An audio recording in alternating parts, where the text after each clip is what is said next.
Here's a step-by-step video tutorial on our Purple Ghost poncho. So you're going to get two files, the PDF pattern and our PDF pattern instructions. On the pattern instructions file, I have the printing settings, which is really important. Please read that. And then the size chart guide and our pattern assembling guide. So I attached this little sketch showing you how the pages are supposed to be taped. If you can see, every page has a letter and a number, and so we're taping in order, so A1, A2, so yeah, left to right and then up to down. And then I also attached, like always with our sewing patterns, freebie face appliques. Again, you can get creative and attach your own face. I'm attaching this one as a freebie if you want to use that for yours. But yeah, we're ready to start. So the first thing is print out the first page, the pattern, and do the test square. It has to measure 2 by 2 inches, and if it does, then your printing is correct.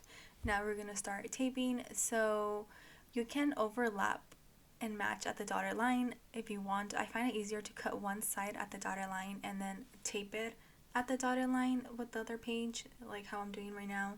Again, whatever works for you, but everything needs to be connected though at the dotted line. And so yeah, and then once you're done taping, this is what it looks like, and we're ready to cut. For this example, I'll be cutting a size 6. I also have the little size key showing you the sizes and what color for each one. So if you want a size 2, you would cut all of the red lines. So yeah, let me quickly cut this out and I'll be right back.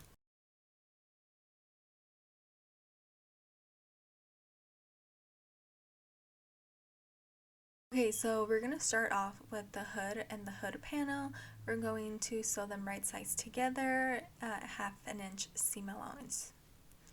Also, I recommend fleece fabric for all of our poncho costumes. It's just really easy to work with. I am serging mine, but this fabric actually doesn't fray, so you don't have to, especially if you don't have a serger. But I always like to have my costumes all nice and the inside as well. So yeah, now grab the little spikes. So we have the spike, the outer spikes, and that one you need 4 out of fabric and 2 out of batting. And so yeah, we're going to place them right sides together and we're going to sew.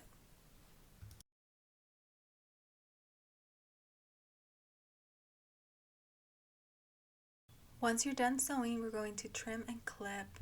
That way it's not that bulky once we flip it right sides together.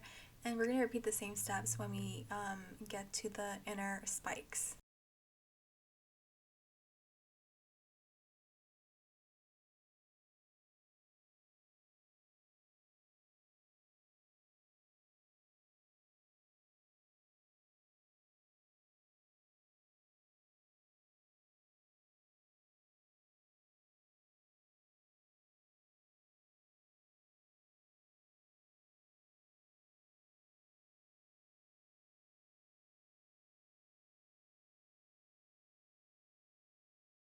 Now we're ready to add the spikes on the hood.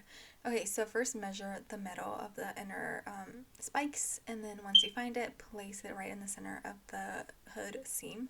That way it can help you guide you as you're placing everything on there, including the outer spikes. You can stitch the spikes in place before we add the hood panel. It just depends again how you feel comfortable with your sewing skills. I'm actually going to sew everything at once I add the hood panel, and I'll show you guys right now.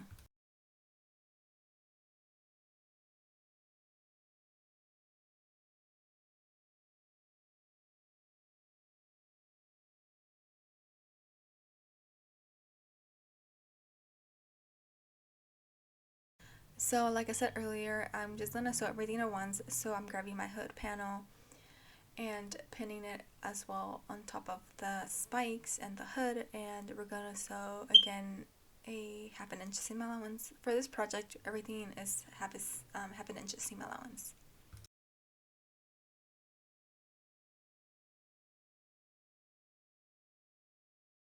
And ta-da! We are done with our hood. So I serged that seam just to make it pretty, and I also went ahead and did a 1/2 inch hem for the hood panel. And so yeah, we're done with the hood. Let's start on the poncho. So you need to cut out one out of the front and one out of the back, and both are going to be sewn at the side seams. Again, 1/2 inch seam allowance.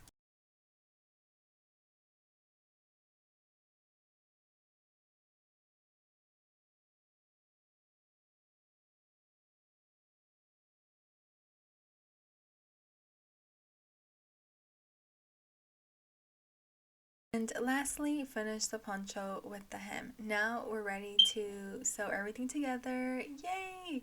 Okay, so first off, mark the center back and center front. That way it could guide you as you're pinning the hood all around. I always start from the back and then the center, and then I'll pin the sides.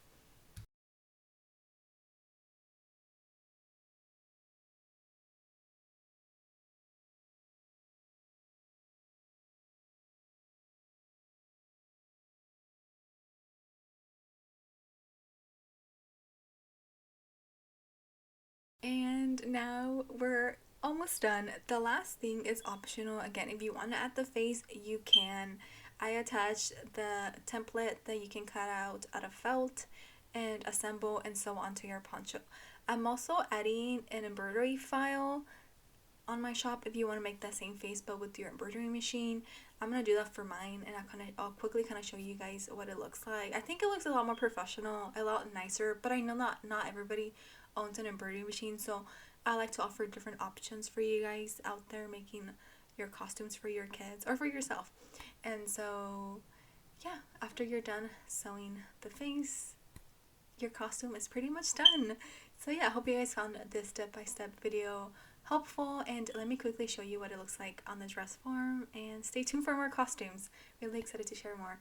Anyways, bye for now.